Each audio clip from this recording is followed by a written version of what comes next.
Olá, pessoal! Eu espero que todos vocês estejam bem. Hoje a gente vai estar falando sobre variação de densidade. Nós vamos aprender que é possível variar a densidade, beleza? Ali do ladinho aqui a gente tem um ovo afundado na água, né? Ele afundou. E do lado um ovo flutuando na água. Como é possível isso? Como é que foi feito isso? Hoje a gente vai ver que é possível alterar a densidade desse líquido, dessa mistura aí, beleza? Vamos lá então.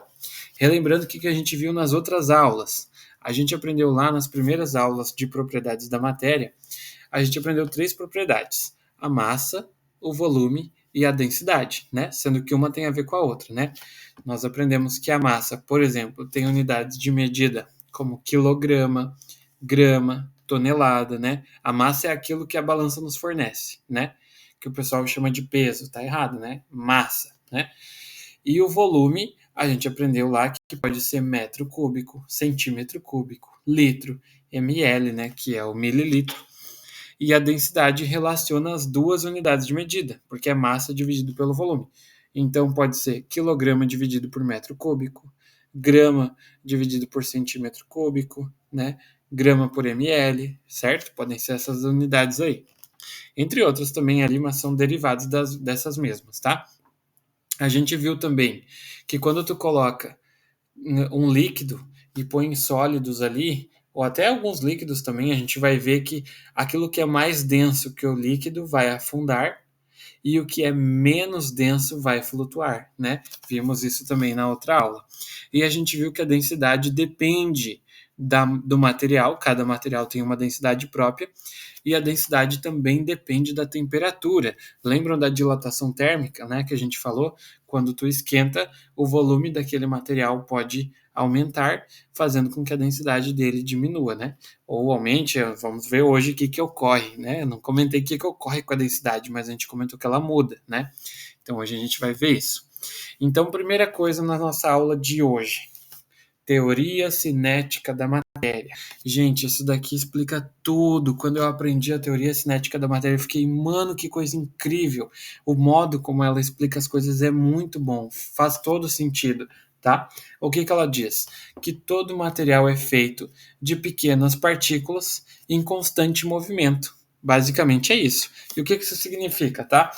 Por exemplo, cadeira, mesa, tudo, nosso corpo, tudo é feito de pequenas partículas, né? Que são os átomos, né? Ou moléculas, íons, né? Compostos iônicos ali, mas genericamente a gente chama tudo de partícula, tá? Para ficar mais fácil no momento, né? Fica mais fácil explicar assim. Tudo é partícula. Tudo é feito de pequenas partículas e elas estão sempre se movimentando. Às vezes elas podem se movimentar mais ou às vezes elas podem se movimentar menos, beleza? Vamos ver isso agora aqui então na prática, tá? Então, por exemplo, ela explica os estados físicos da matéria, sólido, líquido e gasoso, né? Deixa eu sair daqui da frente. Então, quando a gente tem um sólido, a gente tem essas partículas bem próximas umas das outras, bem apertadinhas ali. Por isso que aquilo ali é sólido, por isso que é rígido. O sólido é assim porque todas as partículas estão apertadinhas ali, quase não tem movimento, né? A gente diz que elas estão em constante movimento, então ali elas ficam apenas vibrando, tá? Elas não ficam se movimentando assim loucamente, só vibrando, mas estão em movimento, tá em movimento, beleza? Mas no sólido, então, elas ficam bem apertadinhas ali, ó, no sólido. Aí, quando a gente esquenta, por que existe o ponto de fusão? Por que o sólido vira líquido? A gente precisa esquentar ele, né, para poder fazer isso. Precisa esquentar o sólido até atingir o ponto de fusão e ele virar líquido. Por quê? Porque a gente está fornecendo energia térmica para aquele sólido. No momento que tu fornece energia térmica, as partículas começam a se mexer tanto que elas se afastam umas das outras. Elas começam a se mover com mais, ocupando mais espaço. Então aqui do ladinho, ó, vocês podem ver que elas se movem com bem mais liberdade. Elas ocupam um espaço muito maior, ok? Elas conseguem ter mais distanciamento entre elas. Então por isso que um líquido tem um formato fluido. Por isso que o líquido, se tu bota num recipiente redondo, ele vira redondo. Se tu botar num recipiente quadrado, ele fica quadrado. Ele não tem formato fixo, porque as partículas podem se mover, elas estão livres, elas podem se mexer para lá, para cá, umas por cima das outras. Então, por isso que o líquido é assim, porque as partículas têm mais movimento. beleza? Agora, digamos que a gente feche esse vidro, esse recipiente, e comece a esquentar mais ainda. Essas partículas vão se mexer muito mais, ao ponto delas poderem ir para o estado gasoso. O estado gasoso são as partículas com mais movimento ainda, com mais energia ainda. Então eu coloquei ali na terceira imagem para vocês imaginar o recipiente fechado com muito mais calor. Elas vão começar a bater nas paredes loucamente, por isso que a pressão aumenta. Olha, faz todo sentido. As partículas estão com muito mais movimento, beleza? E se a gente abrir esse vidro que virou gasoso ali dentro, se a gente abrir o vidro, o que vai ocorrer? Esse gás que está ali vai se espalhar e vai ocupar a sala inteira, vai ocupar todo o espaço que tu der. Por quê? Porque elas estão com muito mais movimento, elas vão se distanciar mais ainda, vão ficar bem longe umas das outras, porque é por causa delas terem mais energia, beleza? Então, os estados físicos da matéria, sólido, líquido e gasoso, eles são explicados pela teoria cinética da matéria. Ela explica, ok? A gente acrescenta calor, a gente vai fazer com que aquilo se mexa mais, se mexe tanto ao ponto de mudar de estado físico. O sólido pode virar líquido, o líquido pode virar um gás. A mesma coisa se tu resfriar. Se tu resfriar o gás, o volume dele vai diminuir. Por quê? Porque as partículas que estavam se mexendo muito vão parando de se mexer, vão parando de se mexer, até elas ficarem mais próximas umas das outras, vai virar líquido. E se tu resfriar mais ainda, elas vão virar sólidas, elas vão ficar bem apertadinhas, ok? Faz sentido, né, gente? Faz todo sentido. Beleza. E hoje a gente vai ver o que então? Que a densidade de um material pode variar, beleza? Pode variar. Como que a gente poderia fazer isso? Imaginem um vidro fechado, com qualquer substância ali dentro, tá bom? Qualquer uma. Eu botei esse bichinho, essa criatura aí se mexendo, para vocês lembrar que está sempre em constante movimento, né? Então tá ali uma substância ali dentro. Qual é a variável que a gente pode modificar sem abrir o vidro? O vidro está fechado. O que tu pode mudar naquele material ali dentro? Tu pode mudar o volume dele. Como mudar o volume dele? Esfriando ou esquentando o vidro, a gente ia mudar o volume do material que está ali dentro. Se a gente esquentasse, o volume dele ia aumentar. Não precisa abrir o vidro. A gente ia conseguir mudar o volume dele. Né? Então, por exemplo, se as partículas estão todas bem apertadinhas lá no sólido, lá na imagem de lá, a primeira, se a gente esquentar esse vidro, elas vão pegar mais energia e vão ocupar um espaço maior, vai aumentar o volume, beleza? O que acontece com a densidade se o volume aumenta? O que será que acontece? Será que a densidade aumenta junto? Ou será que a densidade diminui? Quando o volume aumenta? Vamos ver na prática, bora lá. Vamos imaginar inicialmente, deixa eu me colocar embaixo agora, aqui. Imaginem inicialmente que a gente tem aqui dentro do vidro 20 gramas de material, tá? 20 gramas desse material aí. E aí, imaginem que ele tem 2 ml de volume, tá? O volume é 2 ml e a massa é 20 gramas. Então, qual que é a densidade? Densidade é massa dividido por volume. Então, é 20 gramas dividido por 2 ml, que vai dar 10 gramas por ml. Essa é a densidade. Agora, se a gente aumentar o volume, ou seja, esquentando ele até ele alcançar um volume maior, vamos imaginar que ele vá para 4 ml, tá? Ocupava 2 ml, agora ele ocupa 4 ml. Qual vai ser a nova densidade? 5 gramas por ml. Por quê? 20 dividido por 4 dá 5.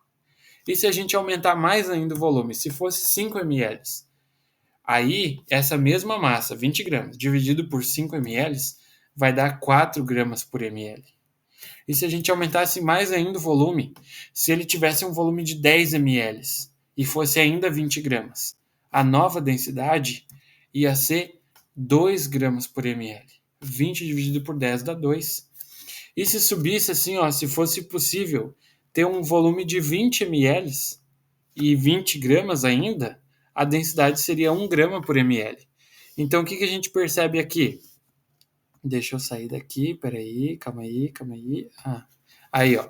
A gente percebe, então, que quando o volume aumenta, a densidade diminui, tá? A gente foi aumentando o volume e a densidade foi diminuindo, né? Ou seja, a densidade e o volume são grandezas inversamente proporcionais. tá? Na matemática, quando a gente tem uma equação desse tipo aí, ó, densidade é igual a massa por volume, aquilo que está do lado de cada igualdade sempre vai ser inversamente proporcional àquilo que está embaixo na fração, que nesse caso aí é o volume, tá?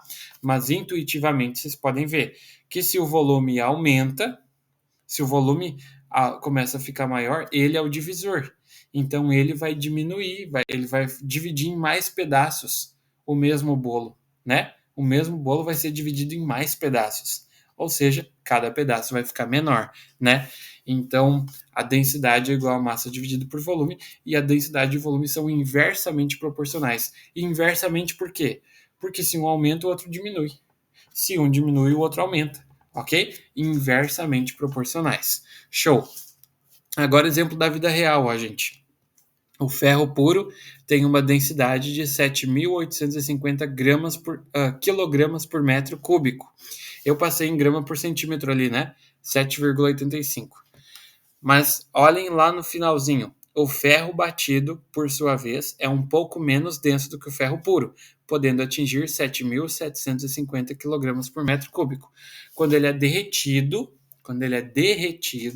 a densidade dele diminui.